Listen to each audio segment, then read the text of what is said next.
Hello बच्चों, मैं नूर नज़र खान। आज हम लोग क्लास 7 से पूर्णांक के एक नियम संवृत्त नियम के बारे में समझने वाले हैं। तो आइए समझते हैं। क्लास 7 पूर्णांक हम लोग पहले ही जान चुके हैं कि पूर्णांक किसे कहते हैं। प्राकृत संख्या, शून्य और प्राकृत संख्या की ऋणात्मक संख्या से मिलकर बनी संख्या को हम लोग पूर्णांक कहते हैं। संवृत्त नियम को इंग्लिश में क्लोजर प्रॉपर्टी के नाम से जानते हैं।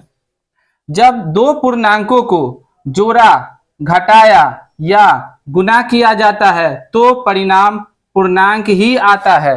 यानी जब हम दो पूर्णांक को जोड़ेंगे, घटाएंगे, गुणा करेंगे तो जो आंसर आएगा यानी परिणाम जो आंसर आएगा वो पूर्णांक ही आएगा। जैसे पूर्णांक प्लस पूर्णांक, पूर्णांक पूर्णांक माइनस पूर्णांक, पूर्णांक पूर्णांक गुने पूर्णांक बराबर पूर्णांक। यहाँ पर हम भाग नहीं लिखे। आप सोचे होंगे कि भाग क्यों नहीं लिखे, क्योंकि पूर्णांक को भाग देने से हमेशा पूर्णांक नहीं आता है। कभी पूर्णांक आता है और कभी पूर्णांक नहीं आता। इसको हम समझाएंगे बारी बारी से। सबसे पहला हम लोग समझते हैं पूर्णांक प्लस पूर्णांक, पूर्णांक प्लस पूर्णांक बराबर पूर्णांक। जैसे एग्जाम्पल के तौर पर हम लोग समझते हैं। जैसे हम लिखें 6 और प्लस 8। इसको बनाने के लिए हमको याद रखना होगा कि अगर ब्रैकेट के अंदर में प्लस हो और बाहर में प्लस हो तो प्लस आएगा। ब्रैकेट के अंदर में माइनस हो और बाहर में माइनस हो तो यहाँ प्लस आएगा। और ब्रैकेट के अंदर में प्लस हो और बाहर में माइनस हो तो माइनस आएगा। तो यहाँ पे प्लस छिपा रहता है। तो यहाँ कितना आ जाएगा, प्लस प्लस, ब्रैकेट के अंदर भी प्लस और बाहर भी प्लस, तो यहाँ आएगा प्लस 6। और ब्रैकेट के अंदर प्लस फिर अंदर प्लस तो आ जाएगा प्लस 8। और हम लोग जानते हैं कि प्लस और प्लस जुड़ता है, प्लस का चिन्ह उतरता है। तो प्लस प्लस और प्लस जुड़ जाएगा, 8 और 6 14। तो हम देखें कि पूर्णांक को जोड़ रहे थे, प्लस 6 भी पूर्णांक था और प्लस 8 भी पूर्णांक था। देख सकते हैं पूर्णांक में प्लस वाली जो संख्या होती है पूर्णांक होती है, और आंसर जो आया वो भी क्या आया, पूर्णांक ही। अंक को जोड़ रहे थे, प्लस 6 भी पूर्णांक था और प्लस 8 भी पूर्णांक था। देख सकते हैं पूर्णांक में प्लस वाली जो संख्या होती है पूर्णांक होती है, और आंसर जो आया वो भी क्या आया, पूर्णांक ही आया। तो इस ऐसे नियम को जब हम दो पूर्णांकों को जोड़ेंगे और पूर्णांक ही प्राप्त हो जाएगा तो उसको हम क्या कहते हैं, संवृत्त नियम। एक और एग्जाम्पल से समझते हैं। जैसे दूसरा नंबर, जैसे -6 और प्लस -6। यहाँ पर -6 भी पूर्णांक है क्योंकि माइनस वाली संख्या को हम पूर्णांक कहते हैं, और यहाँ -6 भी क्या है, पूर्णांक है। तो अब हम लोग जाने, यहाँ पे प्लस छिपा रहता है बाहर में। अगर बाहर में प्लस हो, ये भी ध्यान रखना कि बाहर में प्लस हो और अंदर में माइनस हो तो यहाँ पे माइनस आता है।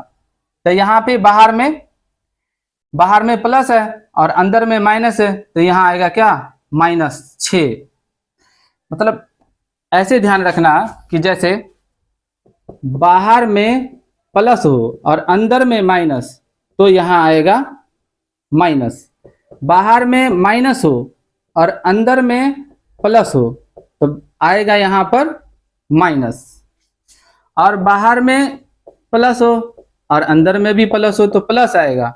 और बाहर में माइनस हो और अंदर में भी माइनस हो तो माइनस है। इसका अर्थ यह हुआ, अगर अलग अलग चिन्ह होता है तो माइनस आएगा, और दोनों जब सेम चिन्ह होता है तो प्लस आता।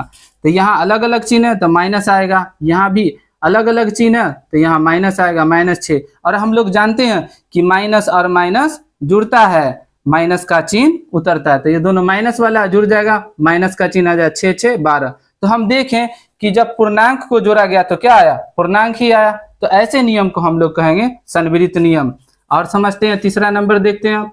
जैसे हम लिए -6 प्लस 8, तो ये दोनों क्या चीज है, पूर्णांक है।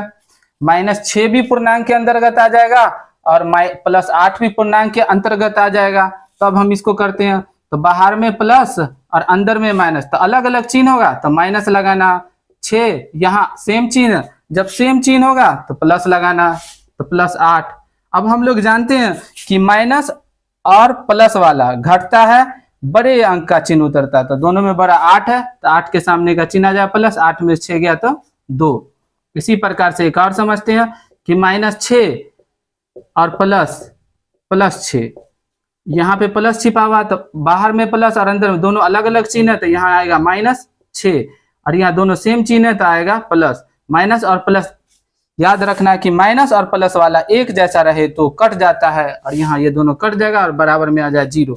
तो 0 भी एक कैसा, 0 भी एक पूर्णांक के अंतर्गत आता है। तो हम लोग समझ गए कि जब दो पूर्णांकों को गुना किया जाता है, जोड़ा जाता है, तो पूर्णांक ही आता है। अब हम लोग समझेंगे दो पूर्णांकों को घटाया जाता है तो क्या होता है। इसको मिटा देते हैं, पहला हो गया, दूसरा, पहला खत्म हो गया, दूसरा में हम लोग जानेंगे कि दो पूर्णांकों को जब घटाया जाता है, पूर्णांक माइनस पूर्णांक, तो क्या आएगा, पूर्णांक ही आएगा। जैसे फर्स्ट नंबर -6 और घटे -6। अभी हम बताएं कि बाहर अलग अलग चिन्ह होगा तो माइनस आएगा, तो यहाँ आ जाएगा -6, और यहाँ सेम चिन्ह होगा तो प्लस आएगा 6। प्लस माइनस वाला घटता है और प्लस माइनस वाला एक जैसा रहे तो कट जाता है, तो 0 हो जाएगा। अब हम लोग समझ चुके होंगे कि जब दो पूर्णांकों को घटाया भी जाता तो क्या आता है, पूर्णांक ही आता। तो देखो -6 भी पूर्णांक है और यहाँ -6 भी पूर्णांक है, और उसको हम घटाएं तो आंसर आया 0, 0 भी एक पूर्णांक है। तो ऐसे नियम को हम कहते हैं संवृत्त नियम। एक और समझ लेते हैं, जैसे सेकंड नंबर -6 और प्लस घटा +6, यहाँ प्लस छिपा रहता तो प्लस, अलग अलग चिन्ह है तो माइनस आएगा, और अलग अलग चिन्ह है तो यहाँ भी क्या आएगा, माइनस, और दोनों माइनस वाला पूर्णांक है तो माइनस और माइनस वाला पूर्णांक जुड़ता है लेकिन माइनस का चिन्ह उतरता है। तो यहाँ देखें कि -6 भी पूर्णांक है और +6 भी पूर्णांक है, और इसके घटने के बाद जो पूर्णांक -12 आया वो भी क्या है, एक पूर्णांक है। तो हम जब कहें कि जब दो पूर्णांकों को जोड़ा जाए, घटाया जाए, गुना किया जाए तो पूर्णांक आता है, यहाँ पे घटाया जाए तो पूर्णांक ही आ रहा। अब तीसरा समझेंगे हम लोग, इसको मिटा देते हैं। तीसरा नंबर में हम लोग जानेंगे कि जब पूर्णांक को गुना किया जाता है, पूर्णांक को गुना किया जाता है तो पूर्णांक ही आता है, बराबर में पूर्णांक ही आता है। तो जैसे -6 और गुने -6 -7, तो -6 भी पूर्णांक है और -7 भी पूर्णांक है, और दोनों पूर्णांक को गुना किया जाए तो पूर्णांक ही आएगा। देखते हैं, हम लोग जानते हैं कि गुना या भाग में माइनस का जोड़ा पूरे तो प्लस होता है और जोड़ा न पूरे तो माइनस होता है। तो यहाँ माइनस का जोड़ा पुर गया, गुना कर रहे हैं तो माइनस का जोड़ा पुर गया तो प्लस हो जाएगा, 7 छक्के 42 हो जाएगा, तो +42। तो प्लस वाली संख्या भी क्या होती है, पूर्णांक होती है। तो हम देखें कि जब दो पूर्णांक को गुना किया जाता तब भी क्या आता, पूर्णांक ही आता। एक और एग्जांपल जैसे लेके समझ लेते हैं, जैसे लिखिए हम -7 और गुने +6, है ना। अब यहाँ देखते हैं कि गुना करने पर अगर माइनस का जोड़ा पूरे तो प्लस होता है और जोड़ा न पूरे तो माइनस होता है। यहाँ एक माइनस है, यहाँ तो प्लस है, तो एक माइनस, जोड़ा न पूरा तो यहाँ क्या आएगा, माइनस आएगा, 7 छक्के 42। तो देखें कि -7 भी पूर्णांक है और +6 भी पूर्णांक है, और उसको गुना किए तो -42 भी क्या आया, पूर्णांक है, क्योंकि माइनस वाली संख्या पूर्णांक होती है। हम यहाँ कहेगा कि अब चौथा नंबर समझते हैं। हम कहें क्या कि जब दो पूर्णांक को भाग दिया जाता तो पूर्णांक नहीं आता, हमेशा पूर्णांक नहीं आता, आ भी सकता है और नहीं भी आ सकता है, नहीं आता है। जैसे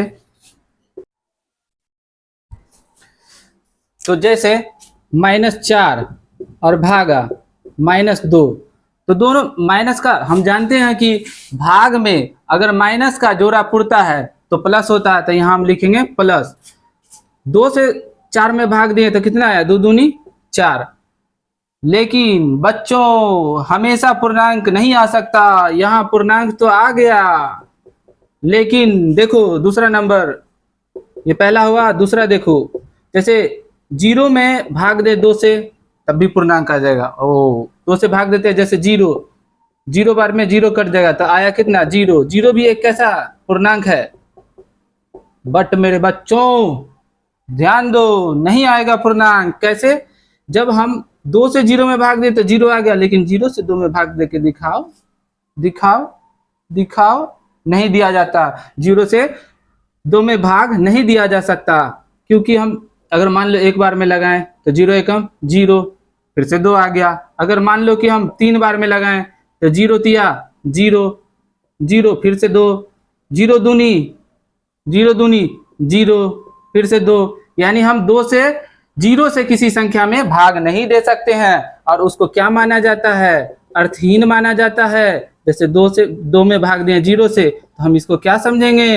अर्थहीन, अर्थहीन समझेंगे। इसलिए हम कहें कि हमेशा भाग देने पर पूर्णांक आएगा, ये जरूरी नहीं है। इसलिए दो संख्याएं पूर्णांक के भाग के अंतर्गत, दो पूर्णांक भाग के अंतर्गत संवृत नहीं होता है। Thank you.